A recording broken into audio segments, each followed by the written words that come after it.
Assalamualaikum warahmatullahi wabarakatuh. Perkenalkan, nama saya Sali Ratnasari dari kelas 6G Program Studi Manajemen Fakultas Ekonomi dan Bisnis di Universitas Islam Syekh Yusuf Tangerang. Di sini saya akan membahas proposal penelitian saya yang berjudul Manajemen Pemasaran pada Strategi E-commerce di masa krisis pandemi COVID-19 pada UMKM di Indonesia.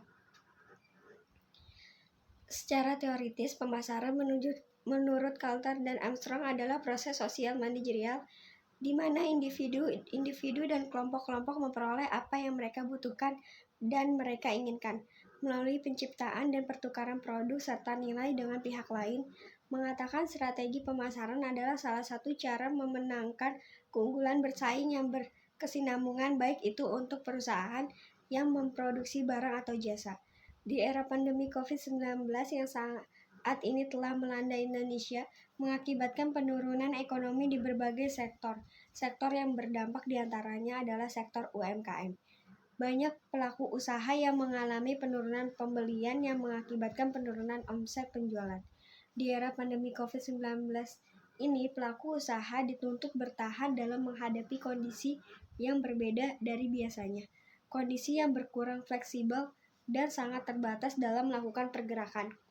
Cara lain yang juga harus dilakukan pelaku usaha selain membuka lapak secara e-commerce, yakni mereka juga harus pandai dalam menawarkan produknya secara terus-menerus melalui digital marketing. Digital marketing bisa diartikan sebagai pemasaran produk yang dilakukan melalui jaringan internet atau bisa juga dengan menggunakan media sosial. Pembatasan masalah.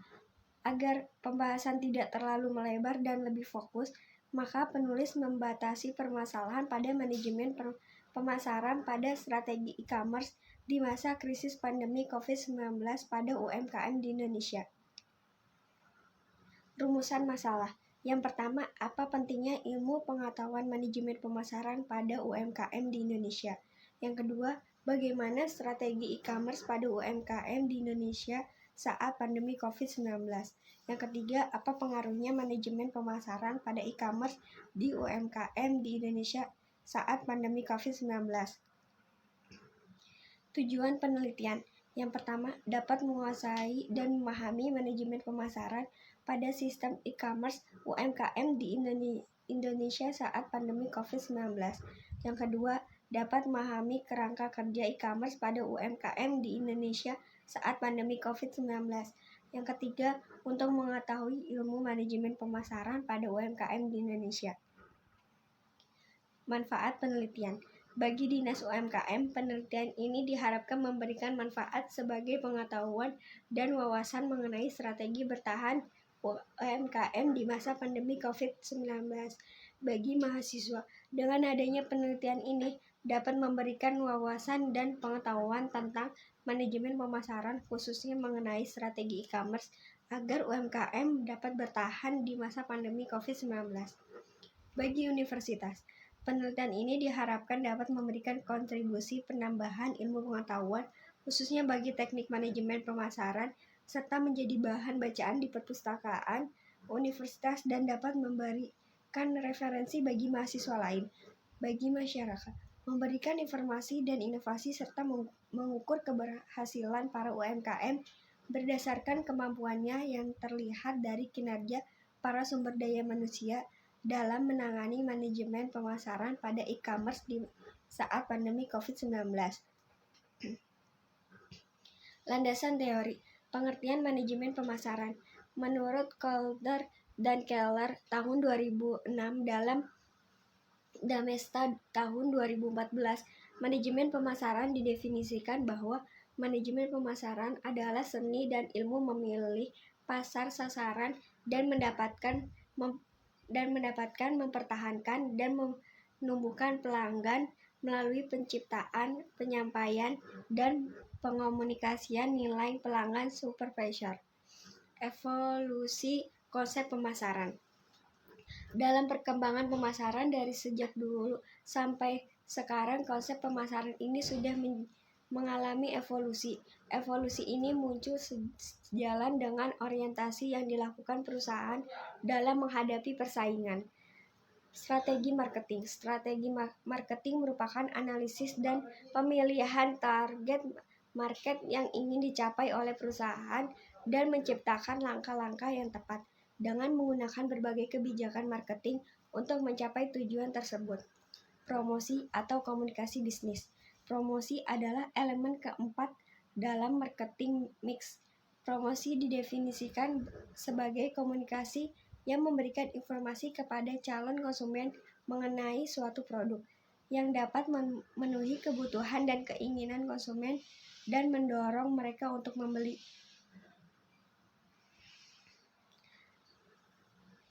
Yang kedua yaitu pengertian strategi e-commerce. E-commerce juga dapat didefinisikan sebagai proses bisnis dengan menggunakan teknologi elektronik yang menghubungkan perusahaan, konsumen, dan masyarakat dalam bentuk transaksi elektronik dan pertukaran atau penjualan barang atau jasa dan informasi secara elektronik. E-commerce untuk pemasaran produk. Pengusaha harus melihat manfaat e-commerce untuk akses pasar secara mudah dan efisien seiring era globalisasi yang pasti akan dihadapi. Kondisi ini menuntut para pengusaha untuk memilih yang efektif dan mengenai sasaran. Pemasaran melalui e-commerce membuat pelaku usaha dapat langsung berkomunikasi dengan pembelinya, sehingga mereka dapat memperoleh keuntungan yang lebih besar. Yang ketiga, peran e-commerce dengan entrepreneurship. Terdapat 5 hal yang mengapa e-commerce dan internet dapat membangun entrepreneurship di suatu negara berkembang. Yang pertama, e-commerce memfasilitasi akses pengrajin dan UMKM kepada pasar. Yang kedua, e-commerce memfasilitasi dalam melakukan promosi dan pengembangan pariwisata negara-negara berkembang dalam skala global.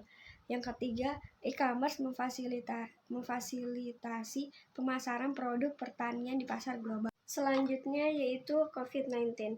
Virus COVID-19 atau novel coronavirus yang lebih dikenal dengan nama virus corona adalah jenis baru dari coronavirus yang menular ke manusia. Virus ini bisa menyerang siapa saja, baik bayi, anak-anak, orang dewasa, lanjut usia, ibu hamil maupun ibu menyusui. Infeksi virus ini disebut COVID-19 yang pertama kali ditemukan di Wuhan, Cina pada akhir Desember 2019. Virus ini menular dengan cepat dan telah menyebar ke wilayah lain di Cina dan ke beberapa negara. Sejarah COVID-19 yang pertama yaitu penyebaran wabah ini diduga bermula dari serangkaian kasus pneumonia yang tidak diketahui penyebabnya di kawasan Wuhan, Provinsi Hubei, Cina pada Desember tahun 2019.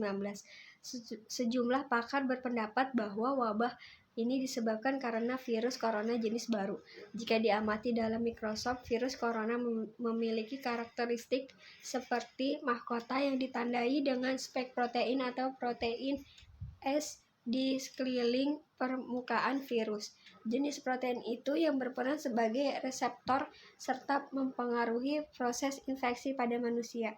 Yang ketiga, gejala COVID-19. Yang pertama yaitu demam, batuk, yang ketiga sesak napas. Pengertian UMKM, konsep tentang usaha kecil dan menengah UKM atau usaha mikro kecil dan menengah UMKM merujuk pada aturan Undang-Undang Nomor 20 Tahun 2018 tentang usaha mikro, kecil dan menengah.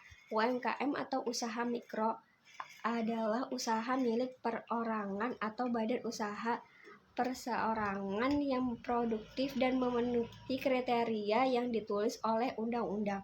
Aset maksimal dari usaha ini adalah sekitaran 50 juta, sedangkan omset maksimalnya yaitu 300 juta.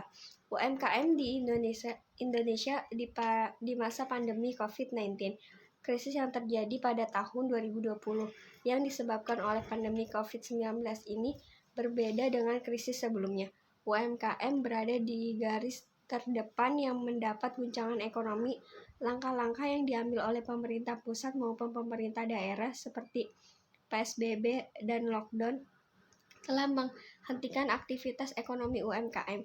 Secara tiba-tiba terjadi penurunan pemerintahan yang sangat signifikan dan terganggunya rantai pasok Berdasarkan data Kementerian Koperasi dan Usaha Kecil dan Menengah, lebih dari 90% usaha di Indonesia merupakan usaha mikro kecil menengah. Metodologi penelitian. Dalam hal ini, penelitian akan menggunakan metode penelitian kualitatif dengan pendekatan deskriptif yang berlandasan pada penelitian terhadap buku dan internet sebagai objek penelitiannya. Metode kualitatif merupakan prosedur yang menghasilkan data deskriptif berupa data tertulis atau lisan di masyarakat. Penelitian kualitatif tidak berarti tanpa menggunakan dukungan dari data kuantitatif, tetapi lebih ditekankan pada kedalaman berpikir formal dari penelitian dalam menjawab permasalahan yang dihadapi. Pendekatan kualitatif yang melibatkan data berita di dalam melibatkan apa yang disebut informasi penutur asli bahasa yang teliti. Metode ini dipergunakan untuk mendeskripsikan pemahaman tentang sesuatu yang sebelumnya belum diketahui sedikit pun. Begitupun metode kualitatif dapat memaparkan secara rinci dan kompleks tentang fenomena yang sulit diungkapkan oleh metode kuantitatif.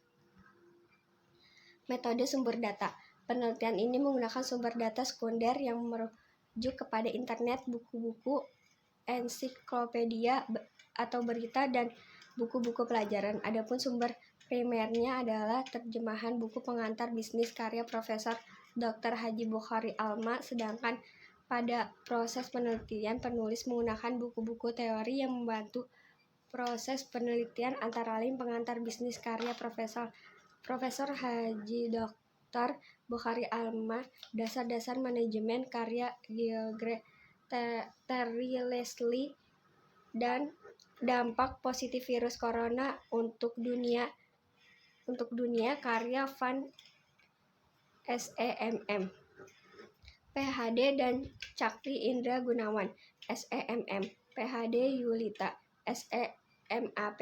Ketahanan UMKM Jawa Timur melintasi pandemi COVID-19 karya Dr. HM Nur Soejipto, SP, SEMM. Teknik pengumpulan data. Metode pengumpulan data yang peneliti lakukan adalah metode catat. Terdapat 3 kegiatan dalam penyediaan data, yaitu pengumpulan, menata, dan memilih. Sekalipun telah dikumpulkan, data akan sulit dianalisis karena belum ditata dan dipilih. Satu alternatif untuk menata data yang telah dikumpulkan adalah dengan mengelompokkannya sebagai konteks data.